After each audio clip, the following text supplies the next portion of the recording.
the sort of soft start where humans we're Yeah. cool and professional, and you should absolutely pay attention to us and all that we say. But at the end of the day, only human.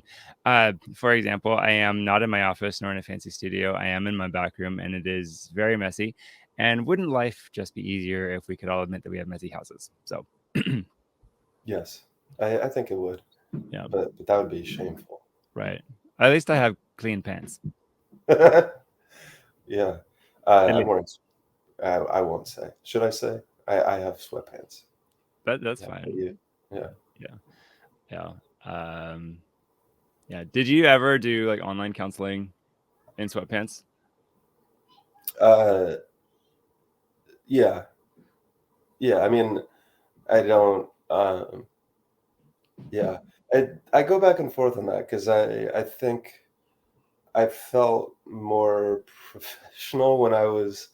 I kind of laugh, but maybe I shouldn't. I felt more professional when I was like dressed up like I would in the office, even when I was at home.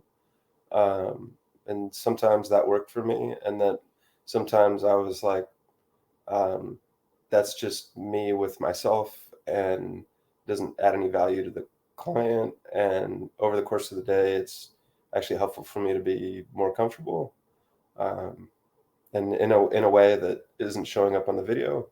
Um, like I'm not going to wear my church shoes um, at home, even though that might make me feel like I'm, more of a PhD than just a master's level clinician. Does that make sense? That definitely makes sense. Yeah, not the part where God loves you more for your shoes, but the part where like you feel different about yourself. Yeah. I, I, I,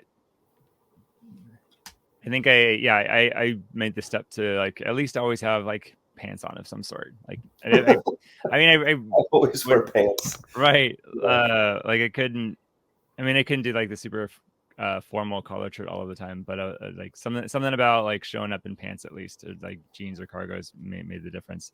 Yeah. There was one exception over actually just this last December when like I was like really sick and I had to do a couple of sessions from home, and like that was where it was like I'm bedraggled. It's all I can do to get myself out of bed. You get me in sweatpants, Yeah. and This is all you uh, get. yeah. So and yeah, I mean it was fine, but I was yeah, I went back and forth even today. I was like, no, Aaron deserves pants. I'll put his pants on for him so I can fully show up and everything. So Thank you anyway, for wearing pants. you're welcome. You're welcome. So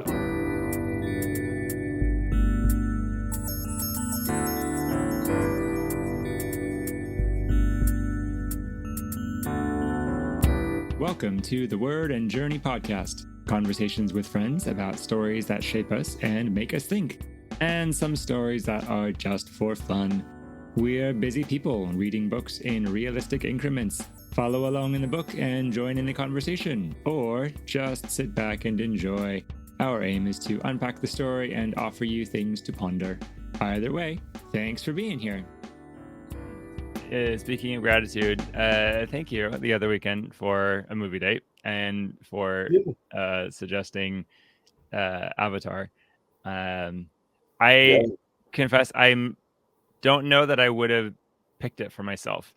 Um, I had enjoyed the first one, but then it had been like a long time ago, and it had been a long time since I'd like connected with that story of that movie, and so it just like wasn't on my radar, and there were other stories that I was a little bit interested in. But having been inducted back into the world, I rather enjoyed it. So thank you. Yeah. Thank you. Thank you for joining me. Um, yeah, you're on my short list of good friends that I go see movies with, and I especially appreciate the just the ability to engage in the spiritual reflection as well as like you're I'm a counselor, you're a counselor, so we both get to talk counselor stuff and family systems and psychodynamics and family dynamics and all these kind of things. And so for me in my movie going experience, I'm just um, you, Reese, greatly enhanced that. Oh, thank you as well. Well, you're welcome. And Yeah. hooray, I made a short list somewhere. So It's a very short list. I very don't I short. don't see a lot of movies. That's okay. Yeah, I kind of I'm not. Yeah. Anyway, Yeah. That's okay. Yeah, I might go to more movies too if not for things like money and childcare and Right. work and Exactly. Yeah. all of that. So, Yeah. Yeah. but anyway, Someday we'll keep scratching those lottery tickets or something. right? Yeah, for yeah, that'll be great. So, but anyway, here we are. Yeah. Welcome to. So I think actually I'm gonna put this up on both my podcast feeds because it is a story, so it fits on the word and journey world, stories that shape us and make us think. This one definitely, well, I don't know how much it should shape us, but it definitely makes us think or offers some really cool things to think about. And I think I'm gonna put it up on the Outer Circle Inner Stillness podcast. That's like counseling, spirituality, sobriety, recovery podcast. Just because, like we're sort of hinting at, it does get at some really fun themes that come up in a counseling context. Definitely, families, traumas, things like that. So there we go. There we So go. I'm there we go. excited. Yeah. I'm Yeah, gonna put it on my website too. Just, I wanna share this conversation with, with whoever might want to come see me or engage in my practice. Yeah. indeed. So to the listener, welcome to the show today. It'll be maybe a little bit different feel, but it should be fun. And yes, conversations and reflections on stories and concepts that make us think and that we should integrate into our lives. And also welcome to Aaron. I get to welcome you into both my podcasts at once because I don't think you've done either one with me yet. So this is good. That's right. Yes. Yeah. Thanks for having me. Of course, of course. So let's see. I pulled it off the line, off the line, off the net, the internet, off internet. This one quote from this movie. This is how we'll introduce ourselves. The way of water has no beginning and no end. The sea is around you and in you. The sea is your home before your birth and after your death. The way of water connects all things. And with that, we are talking through Avatar, The Way of Water, the latest James Cameron film, because we saw it and we liked it and Good. found it worthwhile, worth your time. And that particular mantra definitely is centered in the story. It plays a big role. So It anyway, does. yes. Yeah. Yeah. Would it be helpful if we just sort of give a quick overview of the story? And then as we go, obviously we can pause and start to unpack the different pieces. Yeah. I love the quote. It Yes. comes up, if I remember right, because Yes. So they go so ahead, go then ahead. I will. So this is an official thing. So spoiler alert. So if you're listening and you haven't seen the movie, Oh we yeah, will yeah. we will be spoiling it. So You're go gonna see the spoil movie the first. movie. Yes. And if you haven't seen the movie first and you keep listening, don't get mad at us because you've been warmed and Been warned. warmed and warned. This is the informed consent moment. But There we go. yes. Yeah. If you would care to give a So, brief yeah, uh, so narration. Avatar 1 happens. At the end of the movie, they show him in love. Avatar 2 picks up with his family. He has children now. We're going to talk more about that. Um, he gets hunted by Quaritch, and Quaritch has been reincarnated into the body of a Navi, and along with some other special ops type, and they're hunting him. So solely the main character decides, uh, we're not safe here. We need to leave this clan and this community, this location, our neighborhood. Basically, we need to go. So he packs up his family, and they become refugees in this new place, which is basically like where all the water Navi live. And so the rest of the movie takes place in water land. I guess what not land, but there is some land. Anyway, among the water people, and so that sort of becomes like the quote you read, sort of the grounding and the central way that the characters interact is in and through this water community. Uh, yeah, And for the nerds, they move from the Ometekaya tribe to the Metkaina tribe. well done. Yeah, I pulled it off the internet. yeah, So, yeah. So right away, there's themes of family. There's themes of survival, um, refugee, sort of immigrant dynamics. There's like sort of the patriarchal, matriarchal dynamic. Mom and dad, so Sully and his partner don't agree on the decision to leave, and he is like, "We're not. This is a safety issue. I'm pulling rank, sort of. We got to go." What did you notice there? well, yes, it's a great narration of setting up the story from there, and even so the relationship between Jake Sully and Nate Thierry, his partner, his mate, however they think of that. Even yeah, right away in their decision on do we leave the tribe or not, they're already bringing in like these really different mentalities, and you can kind of and Jake, he's human originally, he's human military, human American military, and Right. so bringing in importing these values of independence, I can make it on my own, kind of this lone ranger, kind of this sense of I don't know, very there's a little bit of an extremism there.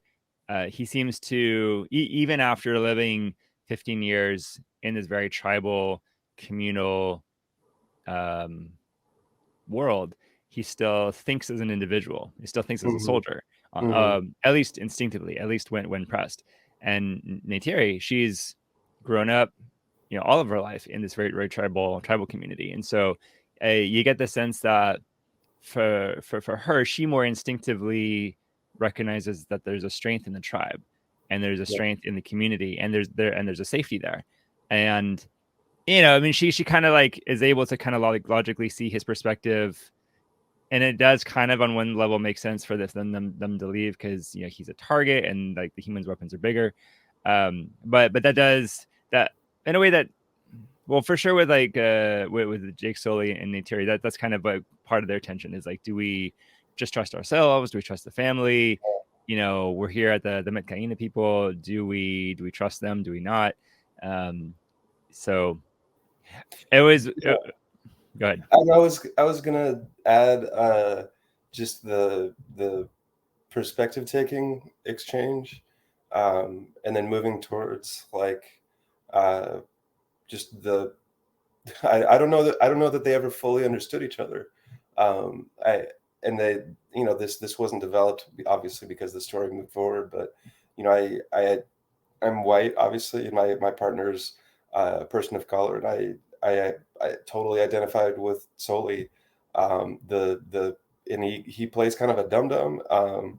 So I'm not bragging like, oh, I'm the hero of the story. It's more it felt like Sully was shown as the sort of maybe overly pragmatic, um, just he's sort of caught up in his own happiness and sort of loses track of like, oh, there's threats in the world, and then when they show up, he's like, oh, I guess now we need to figure this out, um, and he comes across almost like a mercenary. It's like, okay, we're moving tribes now, and for his partner, that's like death. It's and they show in the ritual of when they leave, the ritual shows him get sort of cut on the chest a little bit, and the narration tells us the old leader, so Soli has died to this tribe. To leave your tribe is to be dead to the tribe. You're not a part anymore. You're gone. And so for a lot of us who weren't socialized this way or weren't cultured this way, it doesn't make sense. It's like, well, I can just go over there, and it's I'm just over there now. It doesn't mean anything for my sense of belonging or something. Um, so his wife has this completely different experience, and ultimately the sort of the harm risk math outweighs the connection to the community in that time. It's I mean they could have done a whole movie just there of like the tragedy of leaving your family, um, and and generational, land and community and tribe, your clan. It's like, okay, we're leaving now. Um, Mm. yeah, did that feel that Yeah. way for you? Yeah, Yeah, very much. And as I'm thinking back to it, it wasn't the central narrative of the story, and even like Jake and Neytiri's relationship wasn't like the central driving force of the way the story was told. And which, I mean, then the story worked because of it. But it is interesting. Like there is, yeah, with their relationship, there is this background theme of we're not in agreement over this, yeah, and she's, but when you watch her character, she's very much feeling the grief of it, and like her anger comes out throughout the story, and you could say if she were a real person, we could attribute it to like, oh yeah, your family's died, your family yeah, connections have died, and everything. um it's an interesting, because we got to spiritualize it and everything, just comparing how they related to the tribe, comparing how we might think to relate to the church, and just comparing Protestant understanding versus Orthodox Christian understanding. You kind of get this sense in a lot of Protestant circles, Protestant and deconstruction circles, of like, well, why can't it just be like me and Jesus? Can it just make my own individual? Can I just make my way? Like, why do I need anyone to speak for me? And like, Hmm. why do I need anyone to pray for me? Um, there's what's one tribe's as good as another, and they can, I don't know. And I'm critiquing this a little bit, having been Protestant, now been Orthodox, and kind of gotten to experience both. But I observe that there can be this tendency to um not necessarily prioritize the value of like, these are the borders of the church and I want to stay within it. mm, Whereas, yeah, because there's not really clear borders, versus in Orthodox Christianity, it is much more communal. There are very clear borders, and they're marked by ritual. And there's like the baptism ritual where you come in, and under certain circumstances, there would be the process of excommunication. And again, we understand that way differently. It's not we think you're bad and got out to go to hell. It's more of like you need to go do some work and then come back sort of mm, idea. But again, there's a border there, and yeah, the crossing of that border it's a really real thing, and it's meant to be felt. Like, if a person were excommunicated from the Orthodox Church, it would be meant to be felt as painful, with the idea that you say, I have lost something. How do I get my way back there? And what I notice is with Jake Sully is he volunteers to cross the borders out of his community. Um, then finds this other tribe, and he's like, oh, we're just here for a while. We're just gonna be your guests. We'll, like, play by your rules, play nice, so we can get along. But like, kind of the end of his story arc is saying, we're going to come back into community and be members, be home here again. And so, he yeah, he he doesn't make it on his own. Not really. yeah, yeah. And bringing in the mental health lens a little bit, you mentioned just the the ritual sense, that ritual and tradition that, like, really lends itself to, like, communal living, especially in a religious context. I come from a family that didn't have a lot of rituals and traditions, and in that way, it made it really unclear uh, what the boundaries were, who was belonged, who didn't, and it was sort of the sense of like, well, nobody really belongs, and everybody really belongs, and so it's very permeable and very abstract, arbitrary, and to sort of resolve that, it required very, very, like, direct communication and asking a lot of questions, and a lot of labor there to establish, like, okay, do I belong with you? Am I connected with you? You mentioned, like, meaning, like, it means to be felt as painful, to be removed from the community or to leave the community. I want to connect to another piece in the movie. There was these whale creatures, and one of them was an outcast, and the story that was told, there was a little bit of exposition with the tribal leaders. Basically, the whale community determined that killing is always going to lead to more killing, and the only way to enforce a no killing rule without more killing is to remove somebody from the community. And so this whale was completely isolated. And so there you sort of see the inverse of what Soli chose for his family was he voluntarily removed himself from the community to protect the community, was his thinking at the time. And then in the case of the whale was forcibly removed from the community in order to protect the community. And in both cases, there was this question that comes up in the counseling office sometimes is, so people come in and their story comes out, and then there's this reflection of like, okay, you did what you needed to do to survive. This was this is what you did. This is why you did it. Um, Maybe it takes a few sessions. Maybe some people are never ready for it. But then there's this question of like, okay, this is what you did to survive. Did it help you survive? Was it effective? Is it working for you? And in the movie, we see yes and no. Um, Which is the so thing about like these survival techniques that we yes, develop, like especially in early in younger years, they do get us through. yeah, They do help us survive. And so in that moment, in that very extreme circumstance, our extreme reactions, they do work. yeah, Like I'm they can be gonna very effective. yeah, I'm gonna act out sexually. I'm gonna get really angry. I'm gonna numb. I'm gonna overeat. I'm gonna even like self harm. I'm gonna do all of these things that are or like I'm I'm being abused. I'm going to dissociate from Yeah, that. exactly. that that gets you through. And so in that moment we might say, yes, that was a good thing to do. But then that moment ends, and then Yeah, when that same survival skill remains at full volume, yeah. then we see then it becomes an imbalance and a problem. But Yeah. And and I know you do addiction recovery work as well. So, my experience with, people using substances is a lot of times that it can be a survival mechanism.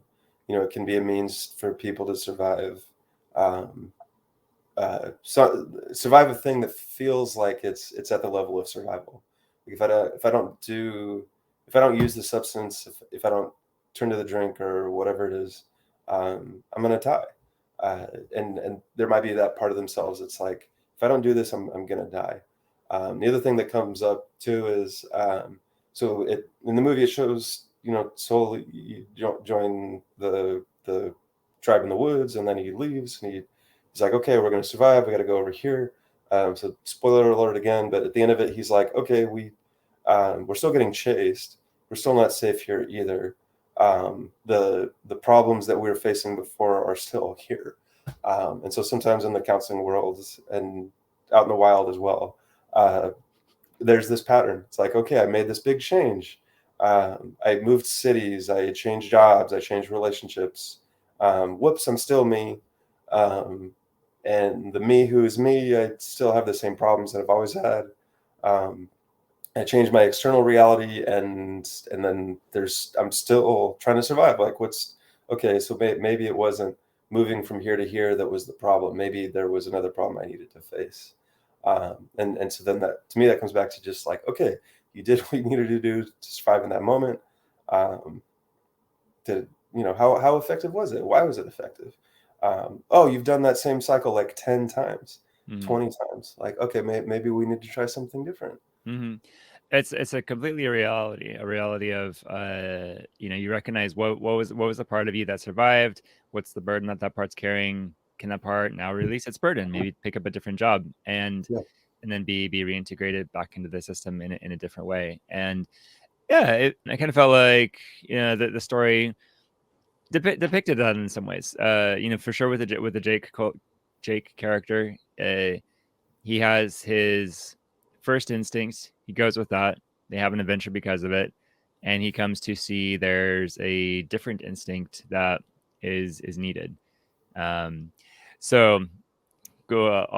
I'll touch on a different point in the movie. So yeah, again, spoilers is it's toward the end. So well, maybe not a complete spoiler. So so there's a point at the movie in which everyone's drowning. Ooh. Yeah, Mhm. so and there so and this is I this seems to be a really big thing for both the Jake and the Neytiri character too, because it's kind of like in like the last climax where like everybody's like, you know, big and violent and angry, and there's a lot of like big energy going on, and you know, it's like cool flashy spectacle or whatever.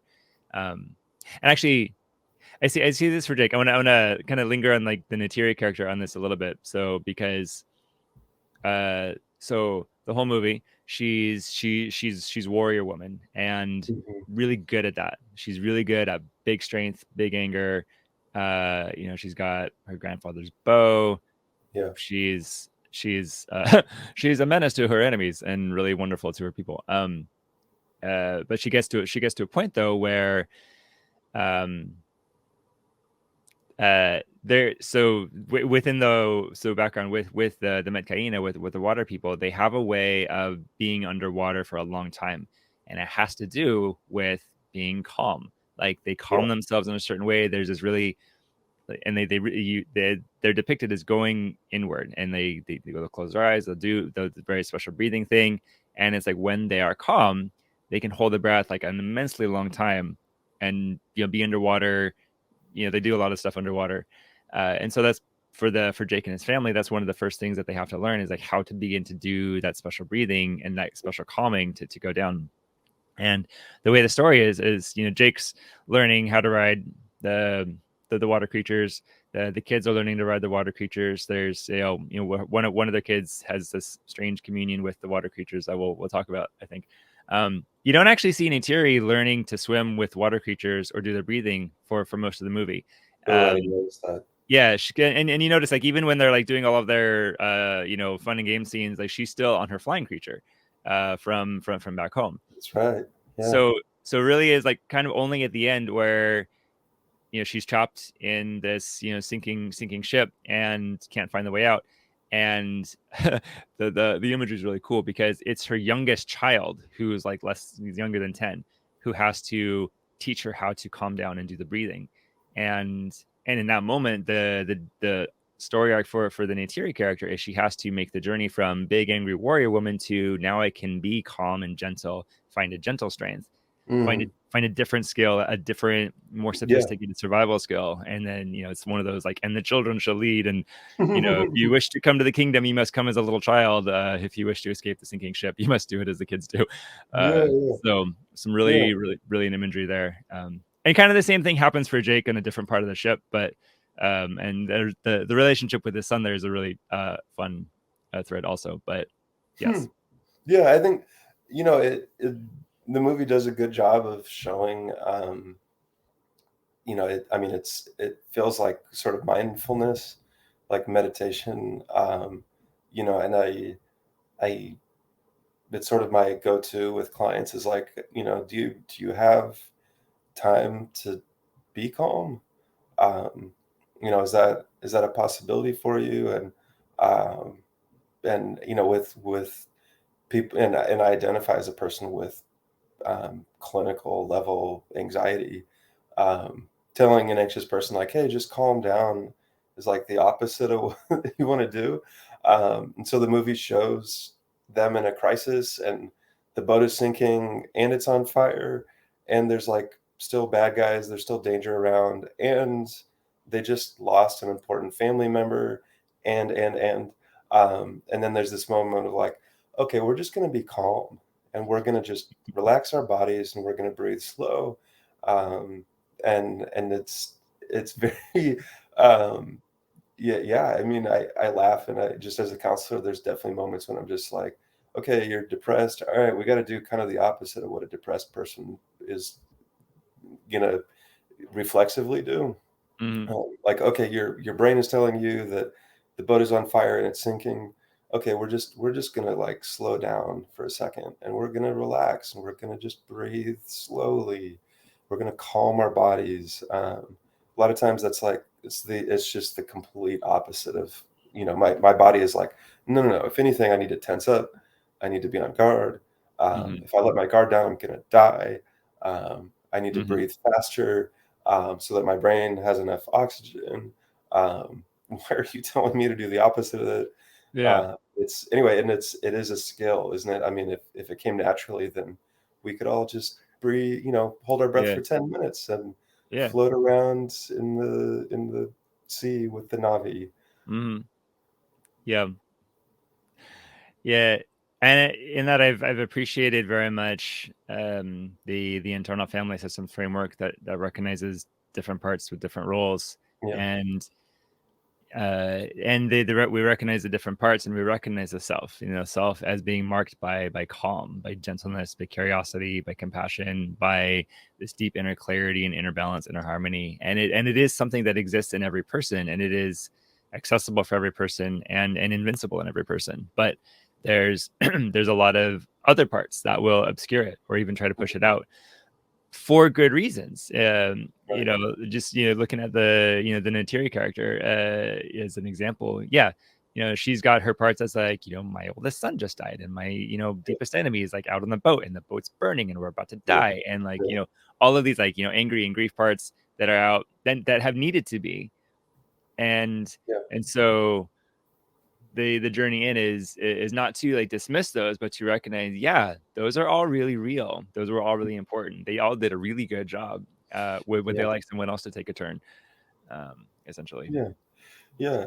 And I love uh just the way they had this like Solis stick together mantra about the family. And I think at one point the narrator, who is Jake Sully, says, you know, it's our greatest strength and it's our greatest weakness. Is we stick together, and it to me it felt like an acknowledgement of, um, there's uh, there's consequences to Hmm. those bonds and those connections, good and bad, and Hmm. uh, can we bear those together? Hmm. Uh, what are we serious about this, or are we? Yeah, does that make sense? Absolutely. And I mean, it goes back to where we started, this idea of, am I an individual or am I in a community? And Yeah, is it better for me to take my problems away from the community yeah, and handle them on my own, protect the community? Or is it better to be with the community? And now we have community problems and drama and mm, stuff, and like our kids are getting into fights and stuff, but mhm, also when we're all facing a big threat, we're stronger together. yeah, There's a proverb, I think it's an African proverb, a listener may correct me if I'm wrong, and you're probably right, but it's something like, he who walks alone walks fastest, he who walks with others walks farthest, or yeah, she. um yeah, is that whole deal. So yeah, yeah. And I think yeah, throughout the movie, it is the main character is almost like that family, as opposed to like just Jake Sully. I mean, he is the narrator, like he's literally talking over as the audience is sort of shown his stuff. But it's yeah, you mentioned the kids are getting in trouble and they're getting in fights, and at a couple different points, they're like the whole family is looking bad with the rest of the tribe and they're in trouble, and then they sort of carry each other's burdens together there, and so on, and they stick up for each other and they defend each other. mhm, um, it costs something to be a family, to be an individual. I mean, uh, it would have, if that sort of individualistic way of thinking would mean you throw your son under the bus, or you kind of just go, it's not my problem. Like he's his own person, and I think yeah, in connecting back to like recovery and just in the religious spiritual sense, like life together, and mental health recovery. There's like it. I believe personally, I believe it's better to be with people. I think it's harder though. I think your problems and their problems all sort of bake into the same cake, mhm. and Yeah. it's better. It's a better cake. Yeah. But oh my goodness. Yeah, but like we're saying, family. Ooh, That moment that just yeah. got edited out. My session got interrupted by one of my sons, who's super cute. He's wanting to offer me lemonade, which was really nice. But yeah, but it's a true thing. It's uh, there's an allure to being an individual, calling my own shots, doing what I want, playing my own Yeah, god, and there's a steep cost to that. yeah, And there's a sacrifice to being now subject to the needs of a family, or even the needs of like one other person. yeah. Um, Or a but whole community or a or a whole whole community, my goodness, yeah. yeah. But there's and there is a cost to that, and like I don't get to do just whatever I want, but the gains of that, the just instinctive, inherent safety, security, internal ordering, like I know who I am, I know what to do, Mhm. uh, are immense and can't be found anywhere else. So, Yeah. so with that, I wanna switch to, well, different thread in the story. This is one of my other, I think one of the most meaningful threads of the story for me. So we talked about the Jake and Neytiri character, and they have, by the end of it, they have four kids. There's an oldest son. I can't remember his name. Second son. No one knows. Right. Actually, no. What was the order? So they had their oldest son. They had Grace's daughter. So Grace, the Sigourney Weaver character from last movie, Right, yeah. her human character didn't make it, but her avatar did, and somehow conceived a child. And they don't fully explain this one. Maybe in the sequel or the next one. Mhm. But anyway, so she's one of them. She's one of the family. And then Jake and Neytiri have another son named Loak, and then they have some another little girl named Tuk. So Loak, he is um what 14, 15 in the story. Second born, so that sort of dynamic. And both the older boys, they're wanting to be involved. Mhm. They're highly talented, highly skilled, but teenagers are impulsive. And then there's this fun and dynamic of the oldest son's like very responsible and kind Mhm. of is chided responsibly, thusly. And it's the second son, Loak, who's more inclined to like be impulsive, to be reckless, to get the family in danger, to get the other kids in danger. And so kind of draws the ire of his father. And it's kind of a familiar family scenario Oh, that yeah. comes up in a The lot of movie movies. is the movie is just archetypes. Yeah. It's like the big bad is there's an archetype, the patriarch, the matriarch, we've got the archetypes, the warrior archetype. It's Mm, just a sea of archetypes. And so yeah. the firstborn is the hero kid, the good kid, and the secondborn is just always like, oh my gosh, you're just Yeah. endangering everybody and you're bad and why are you doing this Yeah. and there's some reality to it. It's like, come Yeah. on, dude, you made a Yeah. mistake. Yeah. And Well, I mean, uh, in the way of systems, different people in the system affect the system differently. Everybody exactly. does. But Yeah, so Loak, he ends up kind of occupying the role of outcast within his own family. yeah, Like he feels outcast within his own family. His family's already like kind of on the edge of this new tribe, so he feels yeah, more on the edge of this whole tribe. yeah. And so He's like on uh, the edge of the edge. right, which culminates in him at one point finding himself like alone and forsaken, like underwater out in the ocean, like being chased by some predator, and he's like all by himself, and he almost drowns. And uh and this is where he's saved by a tulkun, one of those whale characters you mentioned. Hmm, hmm. And we come to learn that this particular tulkun, his name's Payakan. He's the outcast. He's missing a fin. He's really deeply scarred. And so, but Payakan and Loak, they become friends, Hmm, and it's a meeting of the outcasts. hmm. And they form this special bond and everything. And I really love this, again, coming from, so in internal family systems, as we were talking about the system, we'll talk about, here's our managers, here's our firefighters that protect us in different ways. And we talk about the exiles.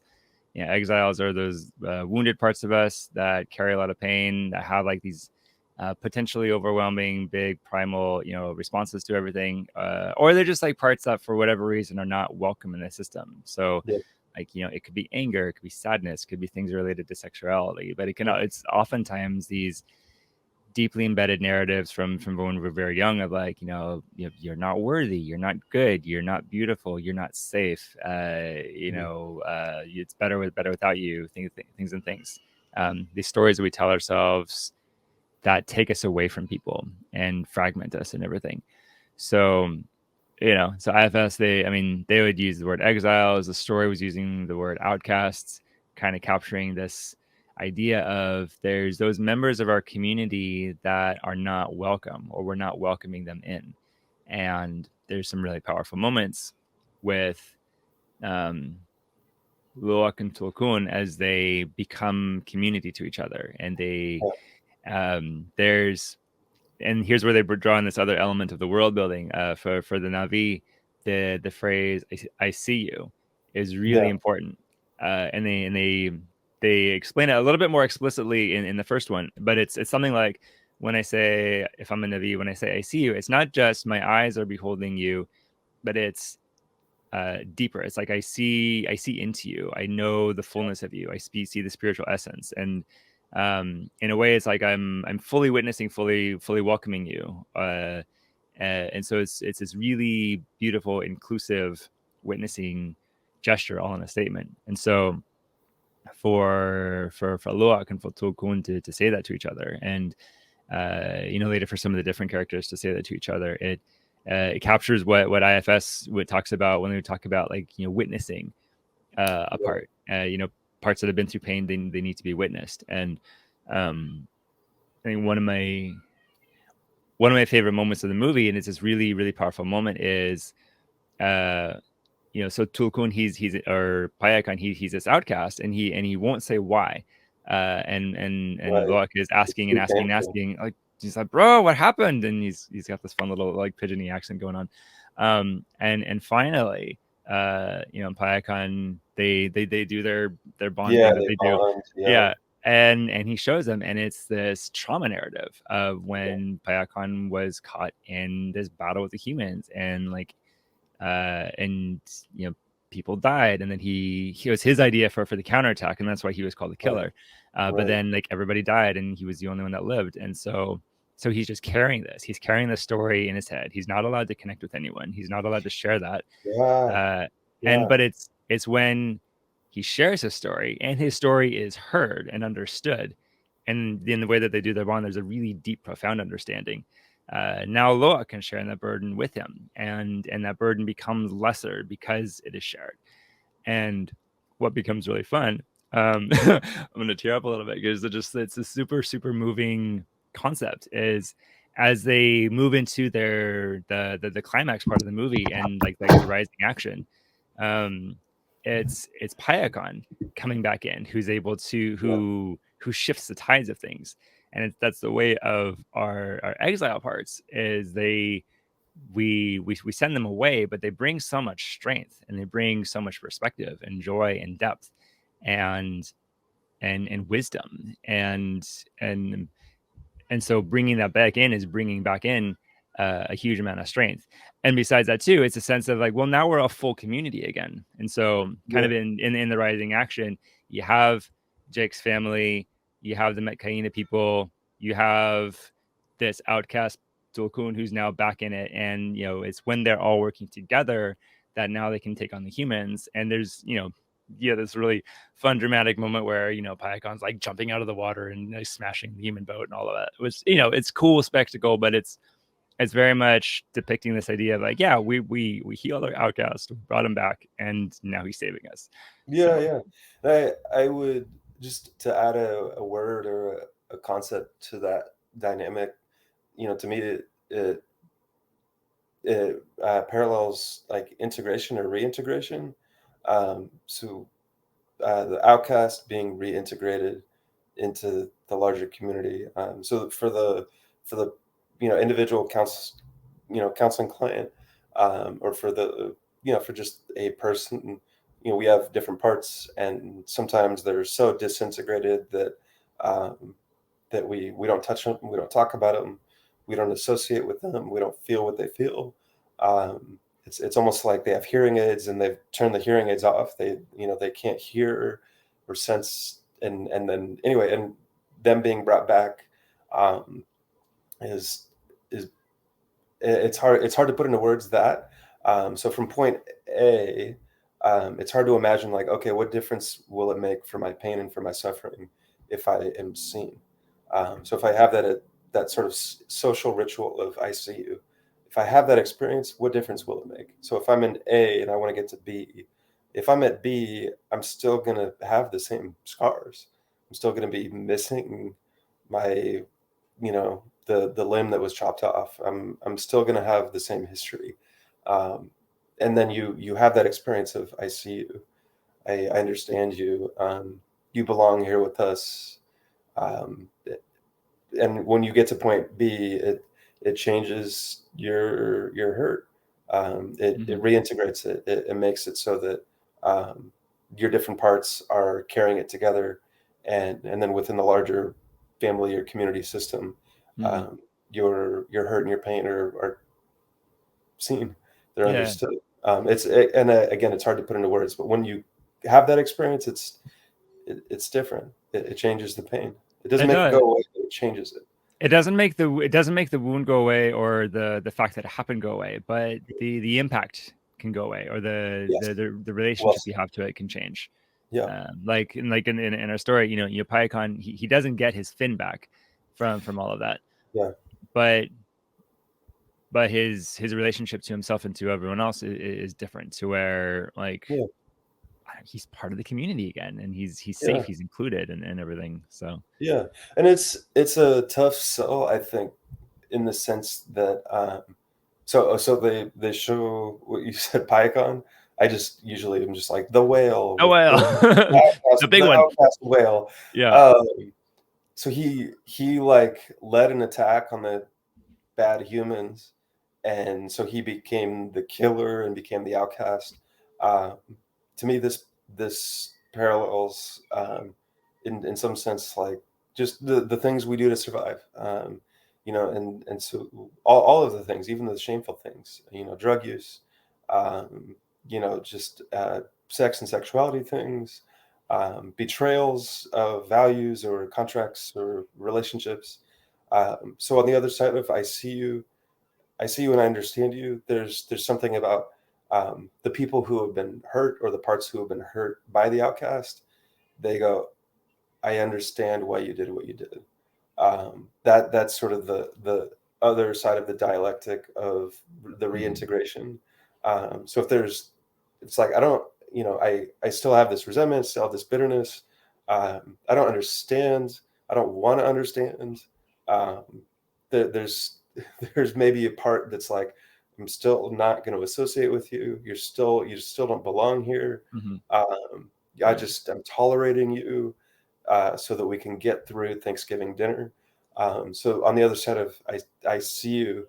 To me, it's very idealistic. It's very archetypal, but it's like I understand why you did what you did. I mean, I Mhm. wish you hadn't done it. It hurt. It hurt me a lot. Mhm. And And in the communal setting, there could be the expectation that you not do it again. That's fair. yes, yeah. Like I understand why you ran out on us and started using, um, and don't do it again. Um, that yeah, it can be Yeah. both. I guess yeah. For me, what comes up is like if I'm part of the whale community and we're like, hey, no killing, we've for who knows how long, thousands of years in this sort of world, no killing, and then this whale's like, all right, I'm gonna kill people. You can't just be okay with that. Like, it's a process. It takes some work to understand and to Mhm. reintegrate this person. Yeah. Yeah. Yeah, So there's a lot going on in this movie. yeah. So it's the whale saved us. So that's good. That's why we like whales. That's right. Yeah, Yeah. yeah. Whales. Um. Yeah. Yes, lots of good themes, and I don't think we're gonna get to all of them. But one other fun one I think would be fun to talk about. You know, different flavor from what we've been, maybe, as Quaritch and Spider. Um, Yeah, so so in the funny world, so again, so back in the first one, so Quaritch, he's this human marine, really grizzled, got scars on his face, and he's the antagonist. Somewhere along the line, he fathered a son. However that happened, that we're not told that detail.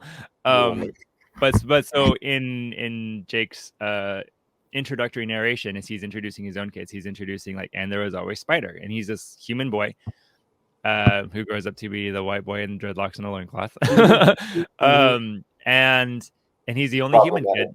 kid. Right.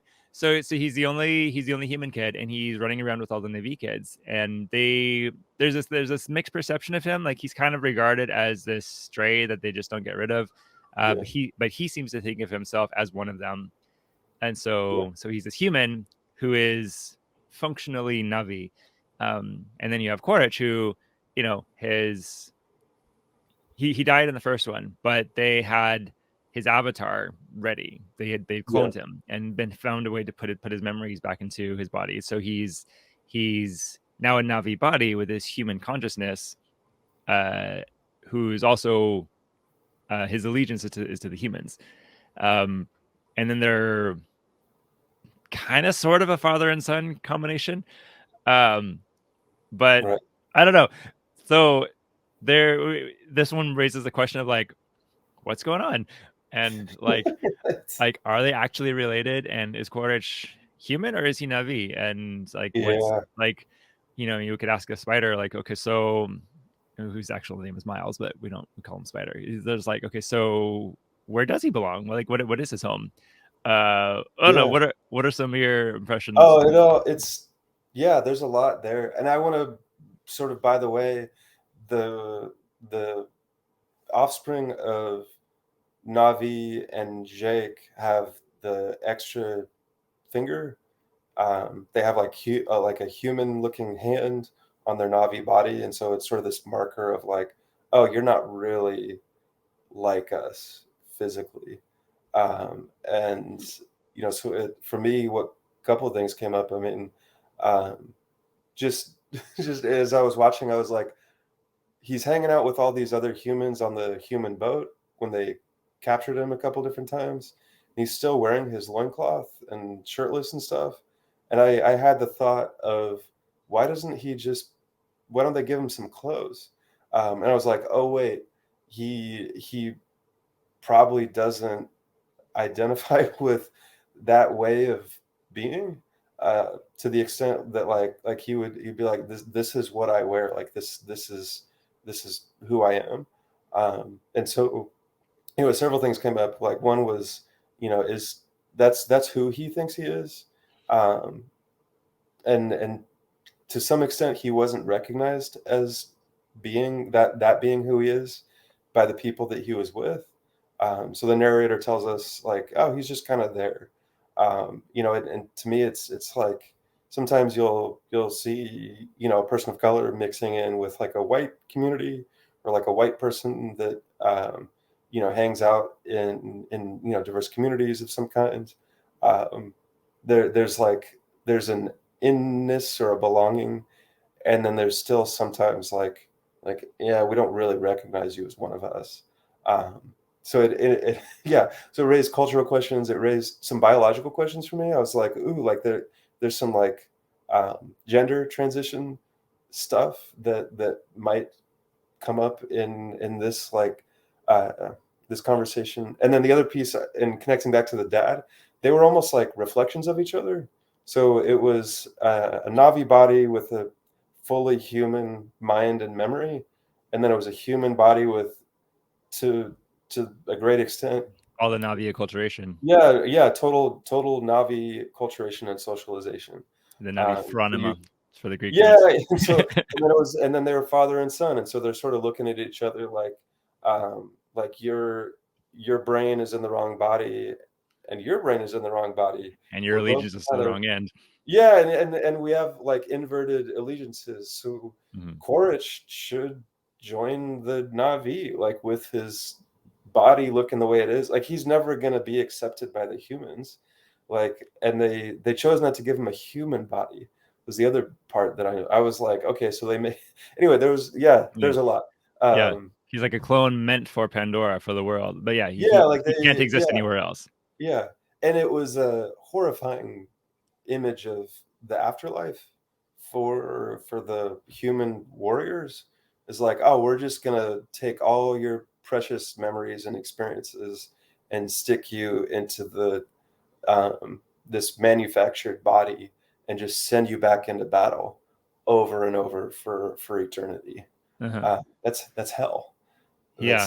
That's yeah. Yeah. You're just Well, gonna leave. Yeah, I mean that's what Quaritch said. He's like, well, we got killed in life, and so we're gonna regroup in hell, we're and gonna regroup that's in hell. kind of literally what's happening. Yeah, Yeah. Well, like I'm on like the super like deep level when we're asking like what makes us human or what makes us people. Like is our essence our physical body, or is it just our minds? I mean, this like gets into like the whole like soteriological questions of like, well, what does yeah, it mean? What does it mean to be saved, and like what parts of us get saved? And right. is it just our souls? Is it just our intellect? Does our body matter at all? And yeah, you get the sense of and I guess you see kind of this gradient of integration, like Right. this really fragmented character like Quaritch, who he's a clone. He His mind is going one way, but his body is going a different way, and his allegiance is somewhere else. Down to and then you have more like the Jake Sully character, who he wants to be Navi, so his allegiance is aligned with what his body is, but he is still human in origin, and so there's a trace of that. And then someone like Neytiri, or any of the native born who are still there, who are just they're these fully integrated people. But it gets to this idea that trying to like bifurcate people into, well, I mean, yes, body, soul, and spirit, those are all real things, but to say our material parts matter, our immaterial parts don't, or the other way around, it uh it just gets absurd at some point. Like Right. there is no me without my body, there is no me without my mind, and to try to like switch those around, it makes me like not me anymore. Yeah. Yeah. Or like when in the Orthodox Church, we believe like it's your whole person that gets saved. It's not just your intellect that ascends to whatever theological thing. It's your intellect, your emotions, your body, the anatomy that you have is included in that salvation process. Yeah. To me, it raises the question of uh, who do I need to be accepted by you? So if I'm Spider, I would just that would be maybe not just verbalized, but just like who? Okay, hey Navi, um, I get it, right? Like this, I didn't choose to be born here. Um, they sort of go, oh, by the way, they can't ship babies back to Earth. Babies can't do cryosleep or whatever they do in space travel in this universe. And so he's just anyway. He's there. He was just there. And where else would he socialize but with the persons, the people that exist out there in the community? And um, so imagine yourself, or maybe your son or daughter, who's just they're just playing in the neighborhood that is outside of their front door, whatever that looks like. And then imagine everyone there is like, yeah, you're not really one of us. And so the question of just like, okay, who do I need to be? Who do I need to be loved? Like, what does my body need to look like? What does my hair need to look like? What does my clothes need to look like? That's sort of to me, that's like the adolescent version. That's like an eighth grader who's like, okay, how do I need to be seen by you in order to be okay? And then fast forward to adulthood. I think a lot of adults are still trying to figure out the same thing. Like, okay, who do I need to be so that I can be recognized as um, us? I'm part of us. Is if there is an us, I want to be in it. Um, and then I've experienced clients too that they sort of go the other way. They're like, okay, I'm rejected. Fine, I accept your rejection. I will be seen as the outsider, and that's you sort of see that in the movie too, of people who are like, well, I don't really belong. My my body shows that my dad was a human, and not a Navi from birth. And so this is who I am. I accept your rejection. Um, yeah, It ascribes a lot of power to the community yeah, to give identity, yeah. and Well said. which Yes, yeah, and again, different paradigms, different phonema. That's I mean, as I'm coming to understand more of like how the Orthodox Church works, that's a thing for us. It's like I don't get to say I'm a Christian because I want to be. Um, the church will to recognize you will take you through the sacrament, baptism, chrismation, all of that, and now the church says you are a Christian, you are one of us, and yeah, it's not it's not specific. I mean, if there's, I mean, you wouldn't do this if you weren't like assenting to like a good portion of like the beliefs and the practices, but it's not the belief or the agreement with things that makes you a Christian. It's the body of Christ saying, we recognize you now. We have brought you in through this ritual, through this practice. Now you're one of us, and the identity comes from the community.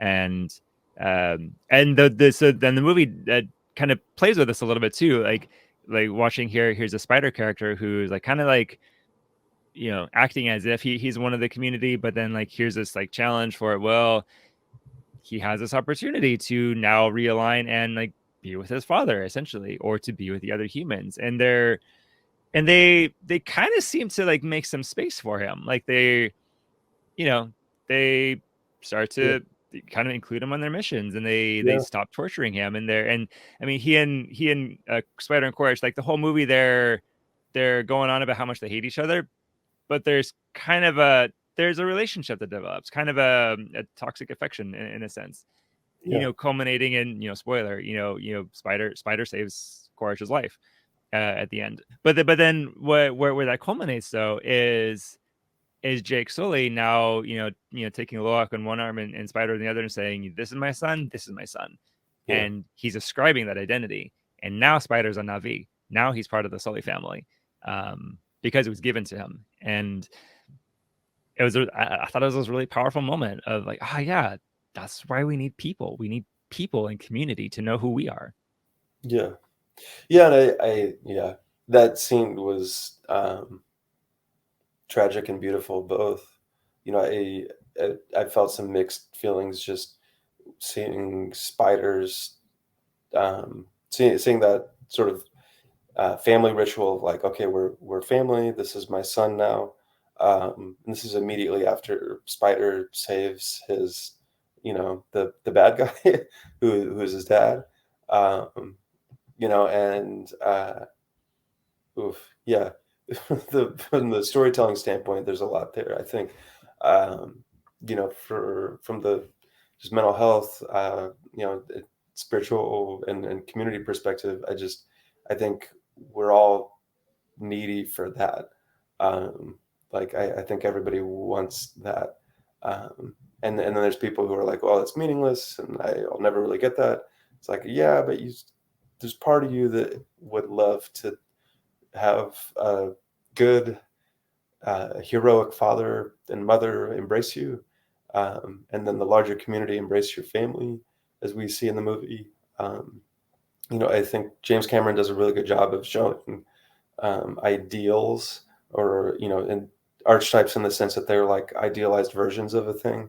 Um, Everybody wants the family embrace, and safety and healthy, stability and predictability, all those sort of trauma informed things, um, and then the larger community to do the same thing. Um, yeah, I guess that's kind of my final word, is like, don't we all just want that? Yeah, I I think. so I think we do. I mean, you know, cheesy language aside, I mean, it's our deepest need is for connection. Yeah, Um, you know, yeah, connection to God, connection to others, connection within ourselves to ourselves, connection to nature, to the world around us. There's that's that initial like Edenic start point of like everything is integrated and balanced, and all is in its right place. Everything is ordered in a right way. And you can think of like the arc of like human history as like various attempts to try to reorder the chaos in a particular way, and not every attempt works, but that's where we're going. We're striving for an order that connects us. Yeah, absolutely. Yeah. Yeah. So Yeah. just thinking, so the running question on the Word and Journey podcast is like, so is this story good? What makes a story good? Um, I'd be curious to hear your thoughts. I'm leaning toward yes, this story is good in that it's saying something. There's layers of, as we've been exploring for the last hour plus, that there's layers and layers of metaphor available to be seen and to be found for nerds like us who care to look, and that different than like the Transformers movies, for example. Right. Yeah. Yeah, or like Sharknado, but like there's stuff here. There's things to think about. There's lessons, if we want to go there. And I'd say that sets a story like this apart. I mean, they didn't necessarily have to be like blue CG people to do that, but hey, that was cool too. Uh, yeah. What's your thought? Your question is was this a good story? What makes a good story? Like good, like quality, like could it qualify as like a great story? Um, I think so. I think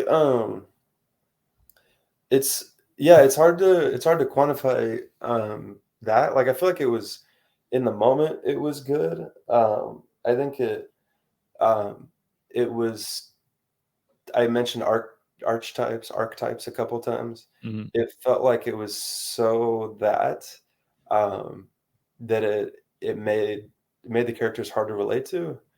Plus, by the way, they're like, a lot of CGI and it, yeah, anyway, it was good from like a technical standpoint. It was almost too technical. Like it was if you can sort of imagine a spectrum of art to technicality, um, the beauty was there, but it was very technical.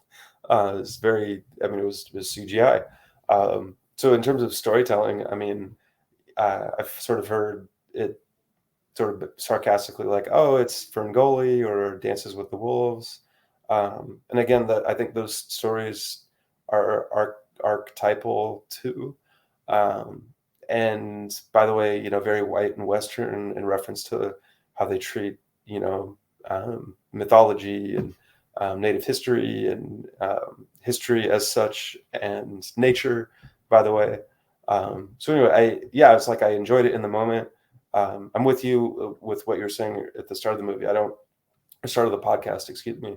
I don't know that I'll sit and watch it again. And it was like 3 hours, and yeah, I don't know that it has that much replay value. I think that to me is important for storytelling. Is like, ooh, tell me the story again. Um, I don't know if that makes sense. I guess yeah. I'm just like it was good. I wouldn't put it in like a. It's not like a transcendent film. Um, yeah. Yeah, I think all that's really valid. I mean, the archetypes were really present in a really vivid Yeah. way. I'd say done well, and not. I mean, for me, not irritating, and I like a good story, and then some of these really powerful stories are worth telling more than once. Like I Yeah. enjoyed Dances with Wolves. I think I enjoyed Ferngully when I was like 6, but Mhm. but there, like like we go over our favorite stories or the necessary stories over and over. Like Yeah. um, we read the Gospels every week Yeah. in I church, think that's a and yeah, I think it's a good way to put it. I think this story will probably keep being told in different forms forever. yeah, Yeah. yeah. I don't know that I'm gonna sit through 3 hours of Avatar many more times. Maybe one more time. Kind of the other rubric I think is like would I show this to my kids? Um, Yeah. you know, not yet. Sure, when they're older. I mean, I probably trying to think. I would say I would want my kids to be old enough to see more than the spectacle, and so for that they need to be older teenagers probably to be Yeah. able to really. appreciate like the full metaphor of it, because Yeah. watching it just for spectacle, it's like, maybe we could, yeah. I mean, it's a Yeah, nice then spectacle, you're back to Transformers movies. right? Yeah. So Yeah. Well, yeah. Reese, I gotta go, but I just want to appreciate you having me on your podcast. Yes, thank you for being here as well. And very quickly, if a listener would like more of you, where can they find you in the world or online? Yeah. So Progress Counseling LLC.com is my website, or you can just look me up, Progress Counseling. I'm based here in Portland, and I have some other clinicians that are licensed in other states and do other specialties and stuff. And so, yeah, we can help. Yeah, Progress Okay. Counseling. Yes. And Aaron doesn't know this yet, but I'm going to get him back on the podcast to review other movies at some point soon. So, Right. yes. So Yeah. we'll be back. But yeah, thank you, Aaron, for being here. Thank you, listener, for being here. And we will, I'll be back again sometime soon. Absolutely. Thanks, Reese. Thanks, Aaron. Okay. All right. Bye. Word and Journey is a podcast by Moses Bernabe. If you like what you hear, consider supporting the show with dollars, reviews, or shares, or all of the above. Word and Journey can be found on most major podcast platforms and on my author Patreon at patreon.com/Moses Bernabe. Moses Bernabe can be found at mosesbernabe.com. Contact info for my most excellent co-hosts can be found in the liner notes. The podcast logo was designed by TJ Todd, with additional development by Moses Bernabe. The theme music is by Aaron Esparza. This episode was mastered by Breakfast Puppies. Thanks for listening, and see you next time.